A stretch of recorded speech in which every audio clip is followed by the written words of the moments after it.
आपने अपना channel subscribe नहीं किया है तो प्लीज़ सब्सक्राइब करें, बेल आइकन को दबाएं। नमस्कार मेरे विद्यार्थियों, कैसे हो आप। आज व्याकरण का हम अध्ययन करने जा रहे हैं और व्याकरण में हम पाठ है आज का शब्द निर्माण। और शब्द निर्माण का जो हमारा विषय है उपसर्ग है। उपसर्ग शब्द निर्माण प्रक्रिया का अभिन्न अंग है। किसी भी भाषा का जो बहुमूल्य रूप है या उसका विस्तार है या किसी भाषा का जो खजाना है उसका शब्दकोश है, और शब्दों का जो खजाना जिस भी भाषा का होगा वह भाषा उतनी ही बहुमूल्य होगी, उतनी ही वह विस्तृत होगी, उतना ही उसका प्रचार प्रसार होगा। तो शब्द निर्माण है किसी भी भाषा का जो शब्दकोश है, उसका जो शब्द भंडार है उसको बढ़ाने में सहायक है। तो उसी प्रक्रिया में अगर हम हिंदी भाषा की बात करें तो हिंदी में संधि के द्वारा, समास के द्वारा हम शब्दों का निर्माण करते हैं। वही उपसर्ग और प्रत्यय के द्वारा भी शब्दों का निर्माण होता है, नए शब्दों का निर्माण होता है, भाषा का विस्तार और विकास किया जाता है। तो आज हम जिस विषय पर बात करने जा रहे हैं, आज का हमारा जो विषय है वह उपसर्ग है। उपसर्ग हर कक्षा के लिए महत्वपूर्ण विषय है, और विशेष करके अगर हम पाठ्यक्रम की बात करें तो 9वीं से 12वीं तक के विद्यार्थियों के लिए उपसर्ग और प्रत्यय है उसका एक विशेष महत्व है। तो आज हम उपसर्ग की बात कर रहे हैं। उपसर्ग, उप माने समीप, नजदीक या छोटा, सर्ग अध्याय, विभाग या खंड। उपसर्ग है एक शब्दांश है। क्या है? उपसर्ग एक शब्दांश है, स्वयं शब्द नहीं है अपितु शब्दांश है। शब्द का एक भाग है, अभिभाग है, टुकड़ा है, और स्वयं में ताकतवर नहीं होता, लेकिन शब्द के साथ लग करके उसके अर्थ को परिवर्तित करता है और एक नई रचना, एक नए शब्द का निर्माण किया जाता है, वह उपसर्ग है। तो ये उपसर्ग है, और उपसर्ग की परिभाषा क्या है, किस प्रकार से उसको डिफाइन करेंगे, किस प्रकार से परिभाषित करेंगे। तो इस कड़ी में हम सबसे पहले उपसर्ग की जो परिभाषा है उसकी चर्चा करने जा रहे हैं। उपसर्ग वे शब्दांश हैं जो किसी शब्द के पूर्व में अर्थात शब्द के पहले लगकर उसके अर्थ को परिवर्तित कर देते हैं या उसमें नई विशेषता को उत्पन्न कर देते हैं, वे शब्दांश उपसर्ग कहलाते हैं। तो आपने क्या समझा कि उपसर्ग है वो एक शब्दांश है, शब्द का एक अंश है, टुकड़ा है, अभिभाग है, और वो किसी भी शब्द के पहले लग करके, पूर्व में लग करके जो शब्द है उसका अर्थ परिवर्तित कर देते हैं, और इतना ही नहीं एक नए शब्द का निर्माण भी करते हैं। ऐसे जितने भी शब्दांश हैं जो शब्द के पूर्व में लगते हैं, शब्द के पहले लगते हैं, उसके अर्थ में परिवर्तन करते हैं, नए शब्द का निर्माण करते हैं, वो सारे क्या कहलाते हैं? उपसर्ग। क्या कहलाते हैं?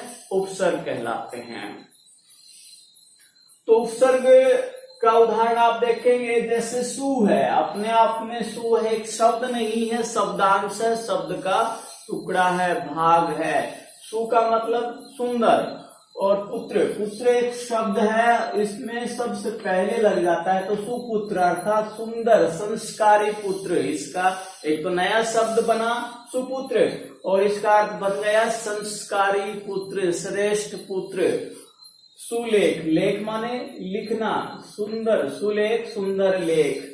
इसी प्रकार से कु क्या है? उपसर्ग है, और रूप से पहले लग गया तो क्या बन गया? कुरूप, अर्थात बदसूरत, जो सुंदर ना हो, जिसका रूप सुंदर ना हो, वह क्या कहलाता है?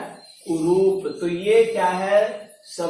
ये सारे शब्दांश हैं, शब्द के पहले लगते हैं, नए शब्द का निर्माण करते हैं, नए शब्द को गढ़ते हैं, नए रचना को सामने लेके आते हैं, नई विशेषता प्रकट करते हैं, तो वो सारे क्या कहलाते हैं? उपसर्ग।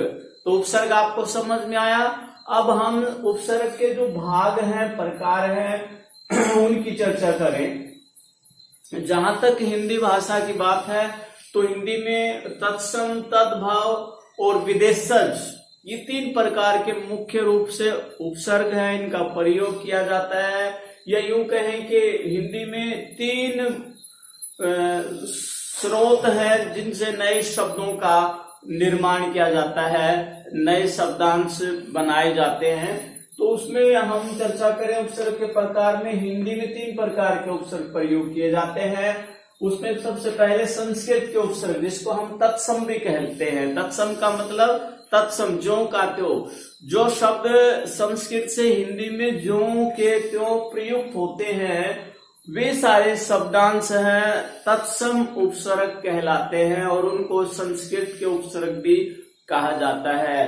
दूसरा है तद्भव। तद वह, भव हुआ, बदला हुआ, अर्थात तद्भव का जो संस्कृत से हिंदी में बदल करके प्रयोग किए जाते हैं, ऐसे उपसर्ग हैं तद्भव उपसर्ग कहलाते हैं। और कुछ विदेशी उपसर्ग अर्थात विदेशी भाषा, जैसे उर्दू, फारसी से, चीनी से या दूसरी भाषाओं से जो हिंदी में प्रयुक्त किए जाते हैं, उर्दू, फारसी के उपसर्ग कहलाते हैं। तो इस प्रकार से 3 भाषाओं के या 3 स्रोत हैं जो हिंदी में जिनका मुख्यतः प्रयोग किया जाता है।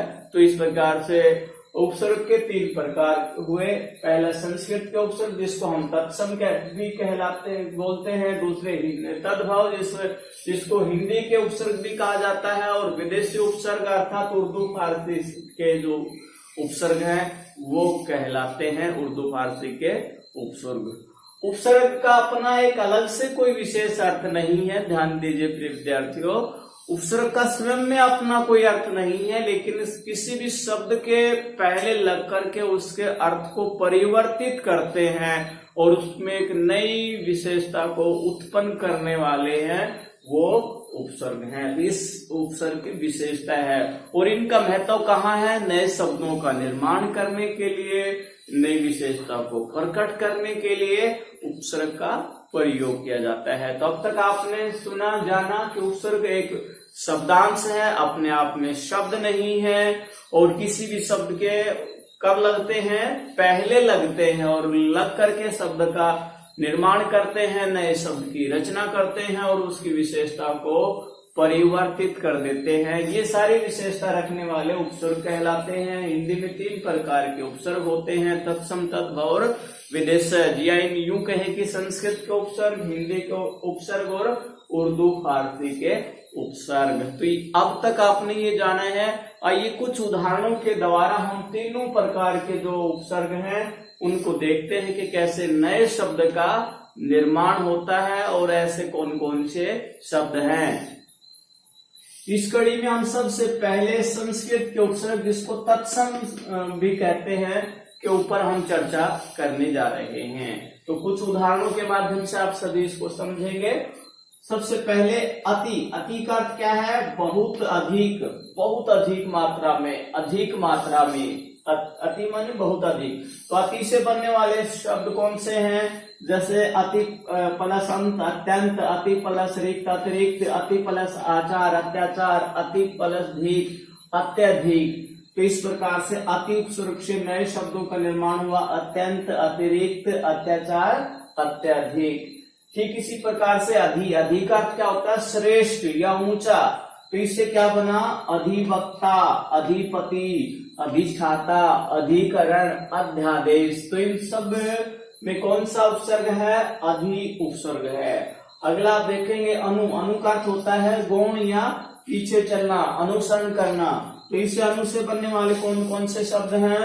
अनुरूप, अनुचर, अनुशासन, अनुराग, अनुरोध, अनुकूल, अनुवाद। ये सारे के सारे किससे बने हैं?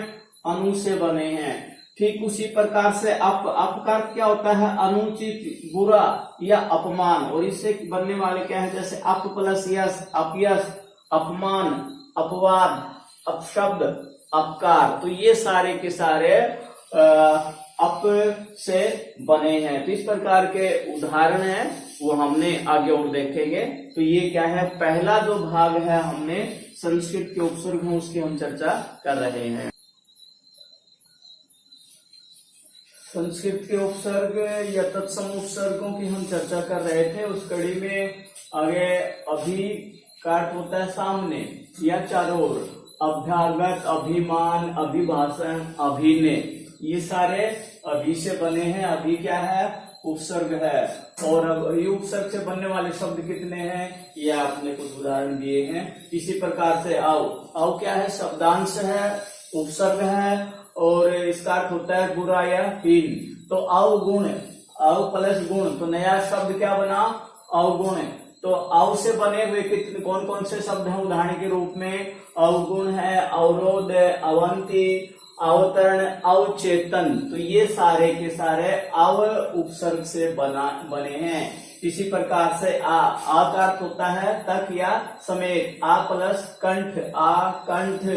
तो इससे कौन कौन से शब्द बने हैं, आकर्षण, आजन्म, आदान, आरक्षण। तो ये किससे बने हैं, आ से। इसी प्रकार से उत, उत का अर्थ होता है ऊंचा या श्रेष्ठ, उत प्लस उल्लंघन, उल्लंघन, नया शब्द क्या बना, उल्लंघन। इसी प्रकार से उन्नति, उन्नयन, उन्नायक, ये सारे किससे बने हैं, उत उपसर्ग से। और उत उपसर्ग किसमें आता है, तत्सम में या संस्कृत में। ठीक इसी प्रकार से प्रति, प्रति का अर्थ होता है हर एक या सामने, प्रति प्लस एक, प्रत्येक, प्रत्यक्ष, प्रतिहिंसा, प्रतिक्षण। तो ये किससे बने हैं, सारे प्रति से। ठीक इसी प्रकार से सम, सम का अर्थ होता है अच्छा या सहयोग, सम प्लस गति, संगति, संतुलन, संन्यासी, संभव, ये सारे बने हैं सम उपसर्ग से। अगला पुनर, पुनर अर्थ है फिर, पुनर प्लस जन्म, पुनर्जन्म, पुनर्विचार, पुनर्जागरण। इसी प्रकार से सह का अर्थ होता है साथ, सहपाठी, सह प्लस पाठी, सहपाठी, सहयोगी, सहोदर या सहमति। तो ये सारे के सारे संस्कृत के उपसर्ग हैं जिनकी हमने चर्चा की है। इन सब को आपने और भी अधिक जितने भी संस्कृत के उपसर्ग हैं उनको आप तैयार करेंगे, उदाहरण हैं उनको याद करेंगे। दूसरा जो पार्ट है तत्सम उपसर्ग है उसकी हम चर्चा करने जा रहे हैं। उपसर्ग की इस कड़ी में हिंदी के उपसर्ग या तत्सम उपसर्ग के कुछ उदाहरण हमारे सामने हैं। जैसे ए का अर्थ होता है निषेध या अभाव, किसी चीज का अभाव हो या निषेध या नकारात्मकता को प्रकट करने के लिए ए उपसर्ग का प्रयोग किया जाता है। ए प्लस छूत, अछूत, जिसको छुआ न जा सके। ठीक इसी प्रकार से अज्ञान, जहां ज्ञान न हो, अभाव, किसी भी चीज का भाव, अभाव होना, न होना। अभागा, दुर्भाग्यवश, अनमोल, जिसका कोई भी मोल ना हो। ठीक इसी प्रकार से अध का अर्थ होता है आधा, अध खिला, अध प्लस खिला, अध खिला, अध पका, अध पका, अध मरा। अध का मतलब आधा। ठीक उसी प्रकार उन हिंदी का एक उपसर्ग है, उनका अर्थ होता है एकम। जैसे 29, 19, 29, 49, 59, 69, 79, ये सारे के सारे उन उपसर्ग से बने हैं। ठीक उसी प्रकार से चौ का अर्थ होता है चार। जैसे चौ प्लस पाई, चौपाई, चौमासा, चौराहा, चौपाया। तो ये सारे किससे बने हैं, चौ उपसर्ग से बने हैं। और ये किसका उपसर्ग है, हिंदी का या तद्भव उपसर्ग। अगला है नी का अर्थ होता है रहित, किसी चीज का अभाव। नी प्लस डर, निडर, जहां डर ना हो वो क्या है, निडर। निगोड़ा, निहत्था, निठल्ला, ये किससे बने हैं, नी उपसर्ग से। इसी प्रकार से बिन रहित, बिन प्लस ब्याहा, बिन ब्याहा, बिन बोला, बिन बात, बिना बात के।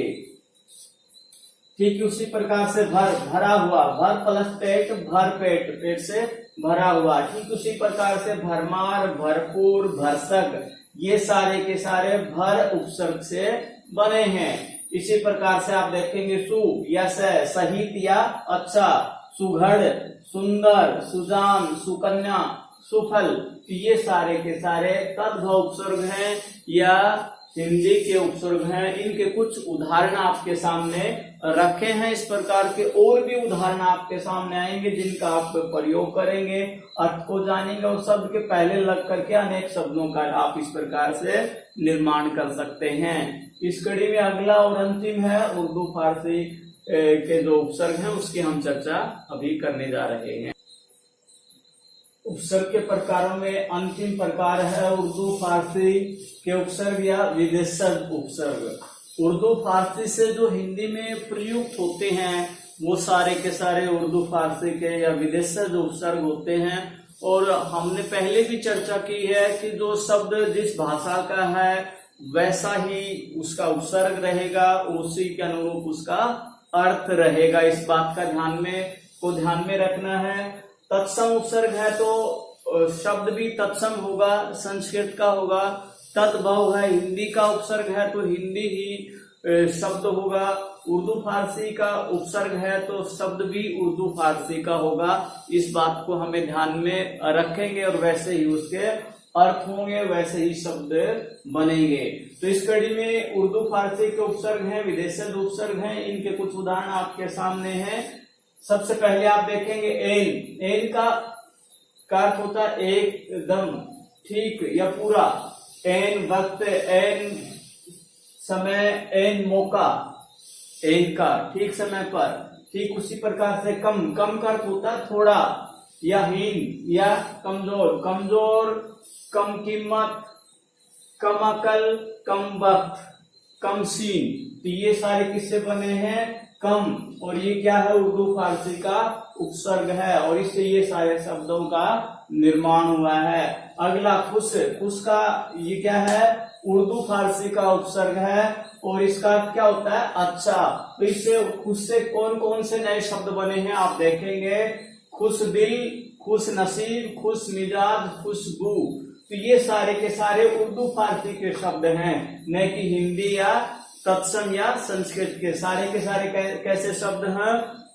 उर्दू फारसी के शब्द हैं। तो इसीलिए इनका जो उपसर्ग है वह भी उर्दू फारसी के अनुरूप ही प्रयोग किया गया है। इस बात का आपने विशेष ध्यान रखना है। अगला है ना। ना का अर्थ होता है नहीं या रहित। ना उम्मीद, जिससे कोई उम्मीद ना हो। नाराज, जो राजी नहीं है, खुश नहीं है। ना पसंद, जो पसंद नहीं है। नादान, जो कि कम जानकार है। नाबालिग, जो बालिग नहीं है, वयस्क नहीं है। इसी प्रकार से बै का अर्थ होता है साथ। बेनाम, बदौलत, बगैर, बेखूबी। ये सारे के सारे बै उपसर्ग से बनने वाले शब्द हैं। ठीक उसी प्रकार से बद मतलब बुरा, तो बुरे के लिए, निकृष्ट के लिए प्रयोग किया जाता है। तो बदनाम, बदकिस्मत, बदबू, बदसूरत, ये सारे किससे बने हैं? बद उपसर्ग से बने हैं। ठीक उसी प्रकार से सर का अर्थ होता है चीफ या मुखिया, बड़ा। तो इससे कौन कौन से सर से मुख्य के रूप में इसका प्रयोग किया जाता है? तो सरताज, सरपंच, सरहद, इसका इस प्रकार से प्रयोग किया जाता है। ठीक उसी प्रकार से हम का अर्थ होता है साथ। हमराही, हम सफर, हम उम्र, हम वतन, हम जोली, ये किससे बने हैं? हम उपसर्ग से। और इसी प्रकार से हर अर्थ होता है प्रत्येक। हर साल, हर दिन, हर दिल, हर उम्र, हर वतन, ये सारे के सारे उर्दू फारसी के उपसर्ग हैं। तो आज हमने शब्द निर्माण की प्रक्रिया में उपसर्ग के बारे में जाना। उपसर्ग का अर्थ क्या होता है, उपसर्ग का शाब्दिक अर्थ क्या है, कहाँ लगता है, तो ये सारा आपने जाना। उपसर्ग क्या है? किसी भी शब्द के पहले आकर के, पूर्व में आकर के उसके अर्थ को परिवर्तित करता है, नए शब्द का निर्माण करता है। उपसर्ग अपने आप में उसका अर्थ नहीं होता है, लेकिन किसी भी शब्द के आगे लग करके उसकी कीमत होती है, नए शब्द का निर्माण होता है। हिंदी भाषा में 3 प्रकार के उपसर्ग होते हैं, संस्कृत के उपसर्ग, हिंदी के उपसर्ग और उर्दू फारसी के उपसर्ग है, जिसको आप तत्सम, तद्भव और विदेशज उपसर्ग के रूप में भी जानते हैं। किस प्रकार से इनका प्रयोग होता है, कैसे नए शब्द का निर्माण होता है, ये आपने इस अध्याय में जाना। आपने पूरा अध्याय समझ में आ गया होगा। ये सभी जो बड़ी क्लासेज हैं, मिडिल क्लास से ऊपर तक के सभी सीनियर क्लास के लिए ये बहुत ही महत्वपूर्ण अध्याय है। तो इसको आपने परिभाषा सहित और उदाहरण सहित आपने इनको याद करना है, अपनी अभ्यास पुस्तिका में लिखना है। उपसर्ग का पूरा अध्याय होने के बाद हम अगले वीडियो में, अगले अध्याय में उपसर्ग के बाद प्रत्यय के बारे में चर्चा करेंगे, उसका अध्ययन करेंगे। तब तक आप इस पूरे अध्याय को आप याद करेंगे। आज के लिए इतना ही।